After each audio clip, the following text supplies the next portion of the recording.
Fuller's Golden Pride.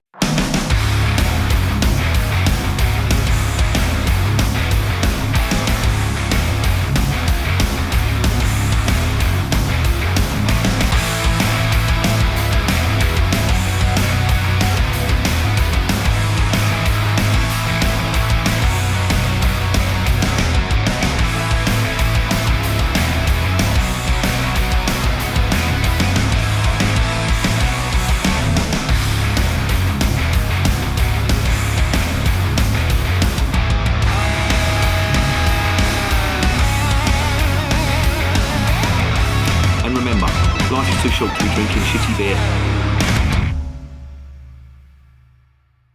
Welcome to another edition of Bands, Bikes and Booze Reviews. I decided to bite the bullet and get some Fuller's Vintage Ale. Now I was looking on the Fuller's website and the price of a bottle of Vintage Ale from 2022 was £6, which is a 500ml bottle. I think in the last pints of view I should say, I think I mistakenly said that it was a 330ml. I had it in my head it was a 330ml, but it wasn't. It's a 500ml bottle. And I've reviewed the 2020 one and I thought it's about time I got hold of some more. Couldn't get hold of any last year because of the lockdown nonsense and all that. So I thought I'll have a look on the website, get 2022s and see what all the fuss is about. Well, I know what all the fuss is about. It's probably the best beer I have ever tasted in my life. That is no mean statement, believe me. But it was absolutely superb. This is the 2021 I'm talking about. It absolutely blew me away and I don't think it's ever been beaten for flavour. So I decided to get some more. But I was doing some basic economics and it was £6 for a box of the 2022 Vintage Ale. So I thought, okay.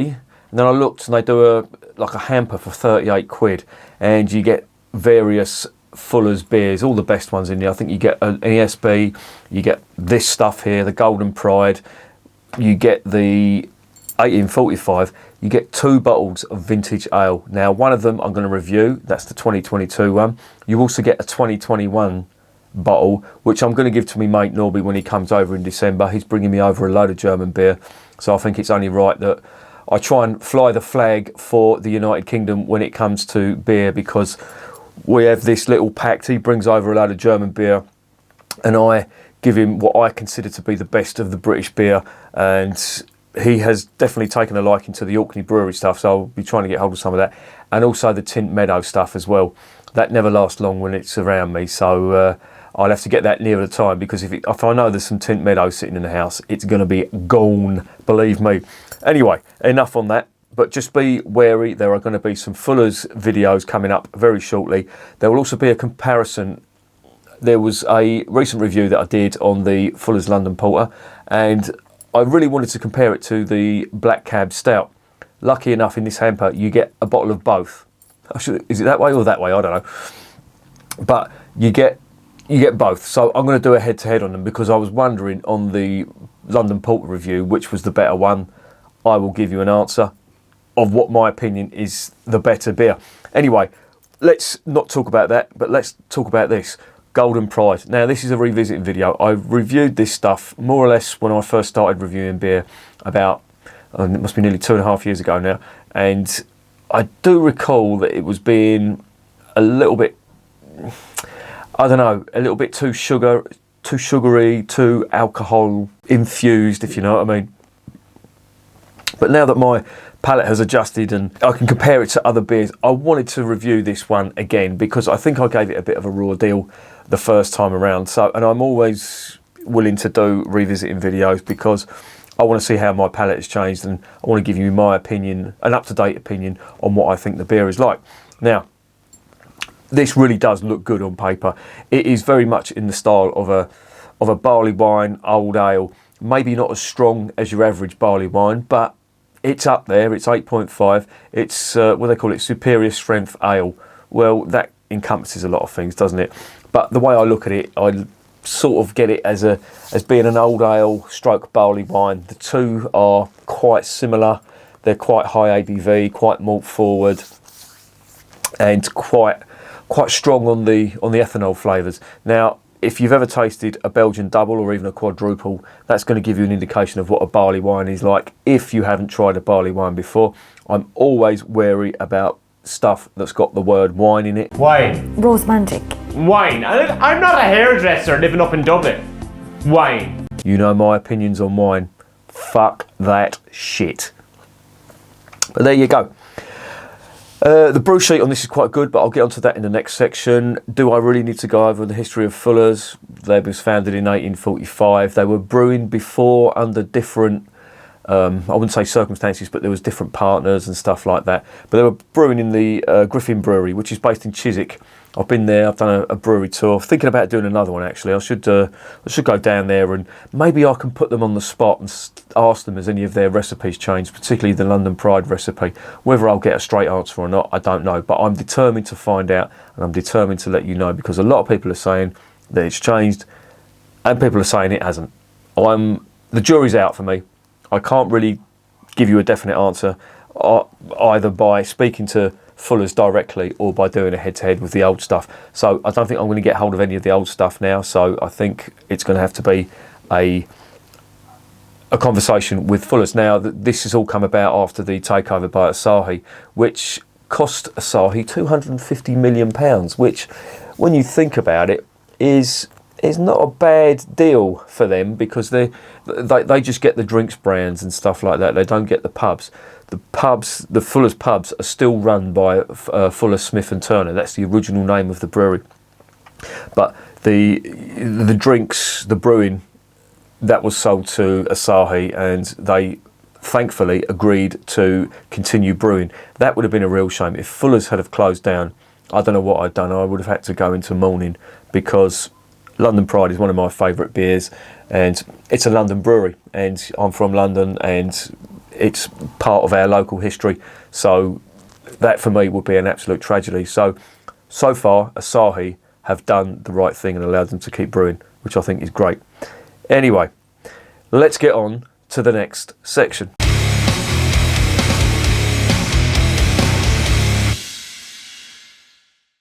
Right, let's see what's written on the side of this. This is a 500ml bottle, is 8.5%. That's pretty hefty. And it's obviously called Golden Pride. And it says Golden Pride is our exceptionally fine, strong ale. The rich malty flavours from the pale and crystal malts are balanced by the Northdown, Challenger and Goldings and Target hops, creating a full flavoured beer with an intense finish. Now that does sound good to me. A little bit about them ingredients: crystal malt and pale malt. Well, pale malt is going to be the base malt. Crystal malt is very nice indeed. It's sweeter than your average malt in the way that it's kilned. They will water the malt to allow the sugar to be processed. Sorry, not to be processed, to basically for the malt to produce sugar, because it will create young shoots, green shoots, which will require food, and the malt does provide the sugar for these new shoots. But what they do is, once the sugar is produced, they throw them into a kiln, which kills off the new shoots, but it leaves the sugar there, and that sugar goes eventually into the boil, and it gives you a very nice, distinct, sweet flavour. So usually if you see crystal malt on a beer, it's going to mean that there's some sweet overtones on that, and it's generally going to be quite malty and quite nice. So I always take that as a good sign when I see that crystal malt, and it's got a distinctive flavour. It is quite sweet, almost honey-like, and I really like it. The hops on this, as they say, there's 4 different types of hops. You've got Goldings in there, which they don't elaborate on what Goldings they are, but the characteristics of Goldings are they're quite sweet, but they're also quite spicy, if you can imagine that, and they've got floral notes. And obviously it depends when you put them into the boil how much of the spiciness you're going to get. You've also got Northdown hops, which are an English hop, and they're very piney, resinous pine, and also cedar as well, if you can imagine that. So they're quite, I wouldn't say floral, but they've got that resinous pine to them, so they've got a bit of bite to them. Challenger, of course, one of my favourite hops. It's the perfect hop for a bitter, and it's just full of spice. I always say when I mention Challenger hops, if you really want to see what Challenger hops are like and what character it gives to a beer, try the Coniston Brewery, the Bluebird. That's their bitter, and they only use one hop, and that's Challenger hop in there. and it really is a great bitter. I've reviewed it on the channel, really did enjoy that one, and I should get some more of that actually, because that is a great beer. Sadly, it's quite hard to get hold of down here. Obviously they're based up in Northumberland, I think, by the lakes in the Lake District, and hence the term Coniston, the Coniston Brewery, after Lake Coniston. And Bluebird obviously is named after Donald Campbell's Bluebird, where the sea or water speed record was attempted, and sadly he lost his life in the attempt. But it was a valiant attempt nonetheless. Very sad as well. There's footage of it actually happening, and yeah, it's a little bit harrowing. I wouldn't go and seek it out, but you hear his final moments, and it's yeah, it's very sad. But he was going to do it. That was his mission, and sadly he failed in it and lost his life. But I'm digressing. How did we get onto Donald Campbell when I'm talking about hops? Fucking hell.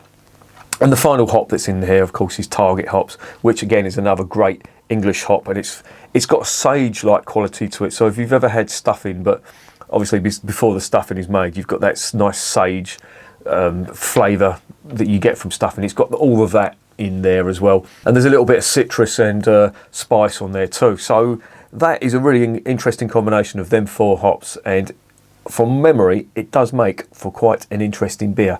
So let's shut up and let's get it open.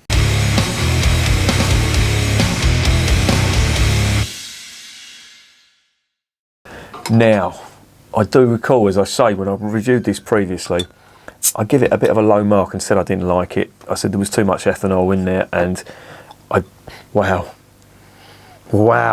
that smells amazing. How wrong was I? Just opening the bottle.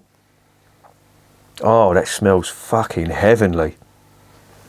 I don't normally sniff beer out of the bottle, so let's get it into the glass. But yeah, I think the last time I tried it, I was expecting something like Golden Pride, like London Pride, and yeah, this is like further away from London Pride. Well, yeah, you could sort of say it is, but that looks amazing, doesn't it? That looks really nice. Little factoid for you. I found out today that Fuller's were the first ones to use conical fermenting tanks for ales or for top fermented beer, because usually that was, as Sam Smith still do, they use open fermenting tanks for flat open fermenting tanks for top fermented beer, and they use it in Germany as well with wheat beer. I know Schneiderweiss do, but Fuller's were the first ones to use experiment using the conical one, and it actually worked. So that was a bit groundbreaking for them. But look at that head retention on an 8.5% beer. That is fucking astounding. Oh, it smells absolutely heavenly. That is lovely and sweet. Very, very rich, malty sweetness with a sherry-like overtone to it. And when I say sherry-like, I mean really, really fruity. That's well, I wouldn't say really, really, I'd say intense fruit that's on there.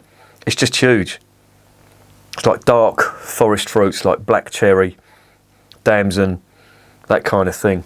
It smells really, really nice. Now, I'm going to go out on a limb here and say that there could potentially be some invert sugar on this too.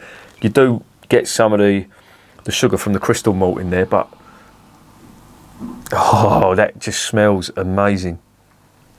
And I'm surprised it's in a 500ml bottle. I love that, 500ml bottles. And 8.5%. None of this bullshit at Carling because they want to fucking dodge tax. Oh no, Fuller's 500ml, 8.5%. Get it fucking down, you son. Love it. That looks amazing. It smells amazing. Let's see if it tastes amazing.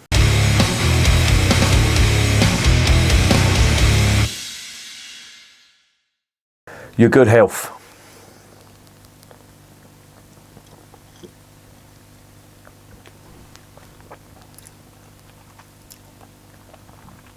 Oh, it's lovely.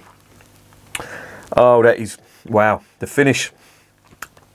God, the finish is massive. Oh, that is amazing. Oh, that is really, really good. Wow. Wow, wow. I was considering giving this to me mate Norby, and I think I might have to buy him a bottle of this. I do believe this is available in Tesco for £2.75, so I may have to take a trip down here and see if I can get some. But this stuff is fucking, it's out of this world.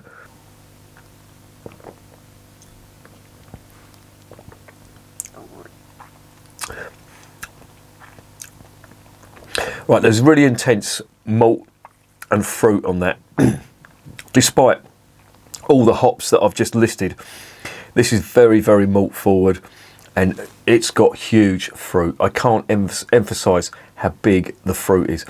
It's like sweet, dark, dried fruit, raisin, damson, black cherry, plum, that kind of thing. And it's got it in abundance. And I've seen poor imitations of beers like this, and they are usually the Abbott Reserve. Do you remember that stuff? I reviewed it a while back, and I've been toying with the idea of getting some because I've seen it in Morrison's. It's a Green King beer in a clear bottle, and I'm not really sure I want to get it after tasting this. This is up there with Tint Meadow, in my opinion. This is a great beer.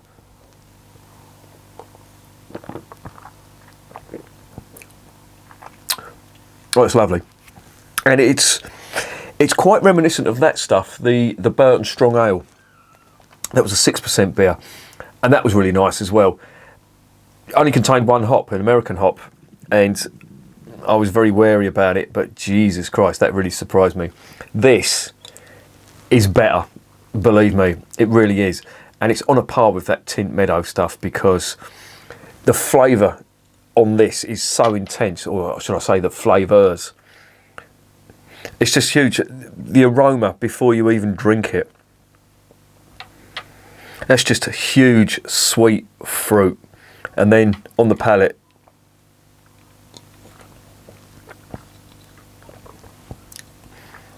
there's a hint of ethanol on there. I will say that.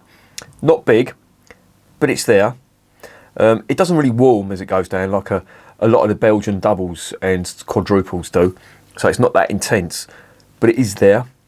And I'm not going to lie to you. As I say, when I first tried it, I really didn't like it. I thought it was too overpowering. Just goes to show how your palate can change when you try other beers and you get used to them, and then you revisit a beer like this. And for the life of me, I can't remember what I gave it originally. But this is an outstanding beer. It really is. Would I say it's better than the 1845? Well, I've got some 1845 down there, so I may have. I was considering doing an 1845 comparison with the Shepherd Neame 1698, but again, I think the beer needs revisiting again because I tried that when I first started out, and I hadn't compared it to many other beers. And now, as you may have seen on the channel, I've got over 1,000 videos on there. And I think it's near 1,500 actually. And fucking hell, my poor liver, Jesus. But I will say that my taste in beer has changed considerably from when I first started reviewing beer. I'm a lot more open-minded when it comes to traditional style beers. And I did, if you look on the channel, I did review some craft beer, and I quite liked some of it. I had quite a favouritism towards New England IPAs, but again, I just thought, what's the point in reviewing craft beer? Everyone else is doing it.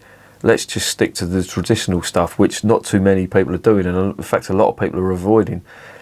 And I can't think why, because stuff like this is absolutely amazing. Some people have a downer on English beer. But how could you have a downer on English beer? French beer, yes. Italian beer, yes. I just don't get it. And you know who I'm talking about, don't you? That other beer reviewer. I'm not going to mention his name. I don't think he warrants it. He's a fucking dick. Personally, I know I shouldn't really talk bad mouth other beer reviewers, but he is a fucking knob end, fucking Maggie Thatcher supporter. And I don't want to bring politics into the channel, but if you could see the shit show in politics that's happening in the UK at the moment with the Conservative Party, I think they are an absolute bunch of shithouses. I have never voted for them in my life, and my old man was a lifelong Labour voter. I'm not a Labour voter, to be honest. I think Tony Blair, I could see right through him. And after the war in Iraq, I just thought you're an absolute fucking scumbag, and I'll never vote for Labour again. And I haven't. And I haven't voted for the Conservatives either. So fuck the pair of them. But there you go. Let's get off the politics now. But you know who I'm talking about. That beer reviewer refuses to review English beer. And he won't review stuff like this. His loss. You can't educate concrete. And I'm not even going to fucking try. So, yeah, he's missing out because this is an amazing beer.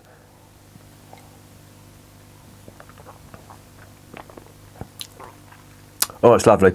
It really is good. It's got everything I like in a beer. In an old ale, I'd call this. This is the archetypal old ale. I think the Burton Strong Ale, that was good. Don't get me wrong, but I think this overshadows it. It's just so intense, and it reminds me of the Tint Meadow stuff, and that's the Trappist stuff from the only Trappist brewery in England. It's not a brewery, it's a monastery, and they happen to brew one beer, and it's fucking amazing. I think this may give it a run for its money, but that Tint Meadow is something else. It really is one of my favourite beers, one of the best beers to come out of the United Kingdom. But I have to say, this is a worthy contender. Maybe I should do a head-to-head. Fucking hell, I think the Tint Meadow is something like 11% or something. So yeah, that's going to be a heavy night. I think I'll just have them 2 beers that night, and that'll be it. But this stuff is amazing. I'm loving it, and I should really take it easy. That's a pint of 8.5% beer. I'm going to be fucking bouncing off the walls if I cane it more than that. I'm surprised they've done it in a 500ml bottle, but I'm also really glad, because the shithousery that has gone on with Carling, because they're trying to avoid tax, Fuller's have no such inhibitions, and I'm so glad, and they've got stuff like this, because this is a fucking great beer. I'm absolutely loving it.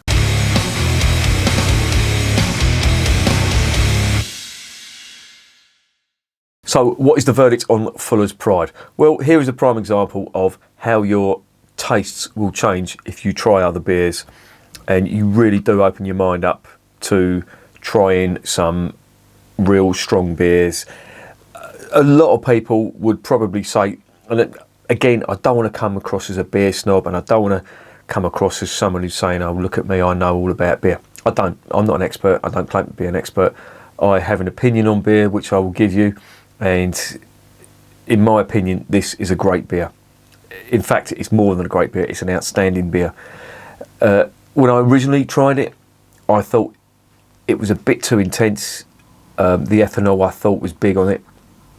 Obviously, I'd mistaken that for the intense fruit that's on here. It is quite sweet. Some people, again, to the untrained palate, which potentially I was back then, it could come across as a little bit syrupy. That's not syrup. The shit that you get in them super juices like Tennant Super, Carlsberg Special Brew, that is just brewing syrup done to the maximum. That is syrupy. This isn't. I'm assuming there's some sugar in this, some invert sugar, to get that intense fruity sweetness. And there is also crystal malt in there as well. So there is a fair amount of sugar, but it's gorgeous. It is absolutely amazing. It's what I like in a beer. This is what this country does best. It should be our trademark. The Germans have their Doppelbox. We've got our old ale. And in Germany, of course, that would be Alt beer, I would imagine. And Alt beer is a completely different thing to what we've got over here. But this is absolutely lovely.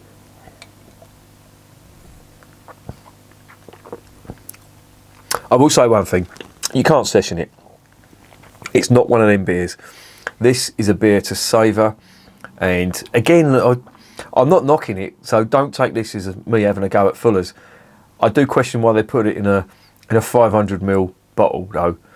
I think this would be more suited to a 330ml, and it would be so much moreish, I would say. I don't know, maybe they're missing a trick here, but I'm not. Hopefully, nobody sees this video, because I'm quite happy for them to do this in a 500ml bottle. But all I'll say is it's not sessionable. You shouldn't be drinking this like you should a lager or a session ale. It is definitely not a session ale. This is one to savour, and it's one to, I don't know, I think if you're going to have one beer, or you can just have one beer of an evening or during the day, then this would be a great contender. If you're driving, don't do it though. It's not worth it. That's a strong beer, 8.5%. It's the equivalent of a can of Tennant's now, but it just tastes infinitely better. Full of big, intense fruit. There's a nice malty undercurrent to that. I didn't mention it on the last section. I should have done, really. But there's a hint of sort of toffee malt on there. But it's all about the fruit on this. It's big, sweet, dark fruit. And it's lovely. It really is good. Do I really need to tell you that this is a 10 out of 10 beer? Now, I'm giving it 10 out of 10. I get that some people may not like this because, as I say, it's a strong beer. Some people may think that that fruit, they may interpret that as being a little bit syrupy. Don't. Just go with it.